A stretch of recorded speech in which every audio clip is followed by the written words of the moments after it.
where we can interact and try to get something out of our own interaction, our own experiences, and our realizations together. I myself would be trying my best to help you to understand what situations we are in. Because ISKCON's managerial system, leadership system is so vast because it encompasses so many different types of cultures, backgrounds. And Srila Prabhupada has asked us to establish Krishna consciousness all over the world in different types of backgrounds, different types of situations, circumstances, in keeping with the ethos of the place. So you don't actually find one type of practice everywhere, and you don't find the same type of successes as far as possible in practice. I know you're enthusiastically going to be interactive, and we'll try to see what we can get out of it together as an exercise. That will be more like it. To give you a very short explanation, this I picked up when I attended one of the sessions of Anuttama Prabhu in communications. He said leadership is knowing where you are going and getting others to follow. A very simple definition. Leave aside all the complicated definitions that people have elsewhere in this world. You know, if you look into the internet, you just type in leadership, and since they discovered spiritual life, they were also going to many other places, hearing other Swamijis. You know, it happens initially, you get your spiritual interest gets triggered, and then you like to examine many other things. So, Srila Prabhupada is being told by one of his disciples as he's walking. Prabhupada, yesterday we went to a Swamiji's lecture, and Prabhupada is walking without any sound. He's thinking for some time how to, deal with it. Then he's asking after some time, yeah, so what did you hear? He's asking. And after a little pause, they said, he spoke about the spiritual world, he spoke about another world, and etc., etc. Then after some time, after a pause, Prabhupada asked, so what do you think about it? And the devotee said, that's not very convincing. Right? Then Prabhupada stopped, turned around and said, that is because he doesn't believe in the spiritual world. Prabhupada said that to him and walked. And then this day, after some time, the devotee, yes, Prabhupada. He's saying that, yes. So Prabhupada's business was just to a very lofty ideal.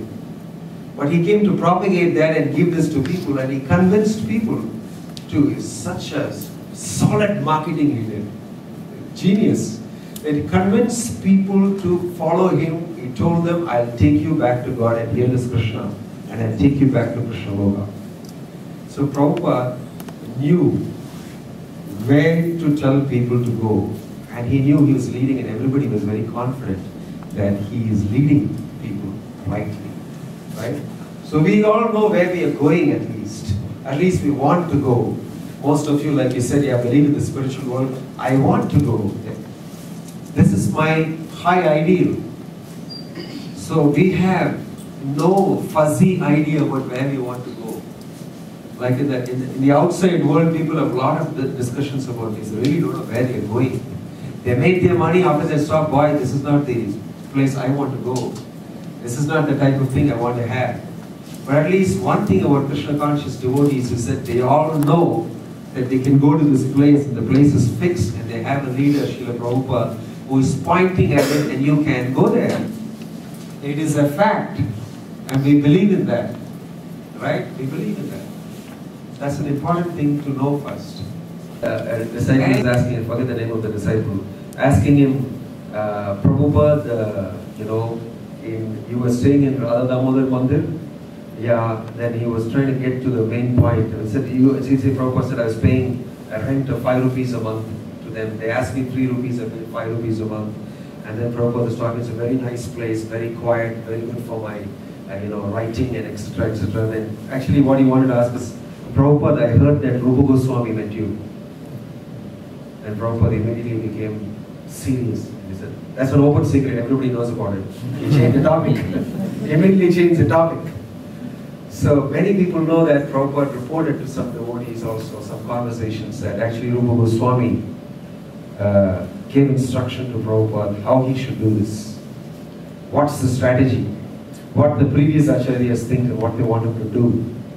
So here you have somebody leading this whole society, Bhaktivedanta Swami Srila Prabhupada, with a very firm purpose, with a solid support and backing, and he is just meant for it, and he is doing it, and he has given instructions on this institution, how it will function, what it should do, and his instructions, his teachings form the basis of a society.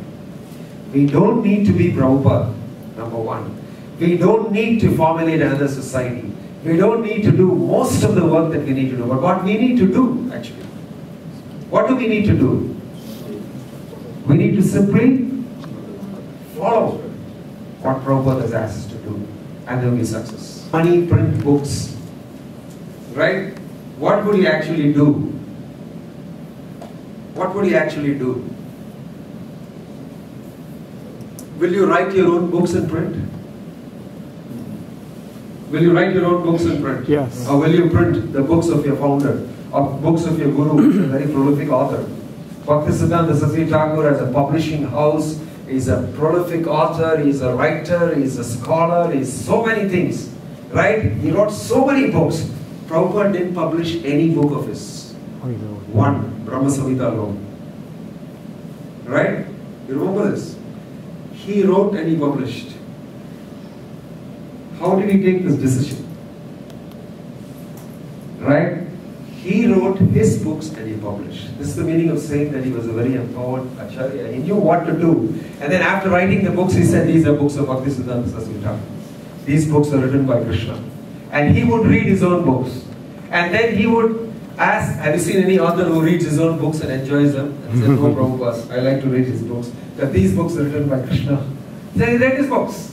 And read them loud, he heard them. And he was feeling very, deeply engrossed in those content of those books.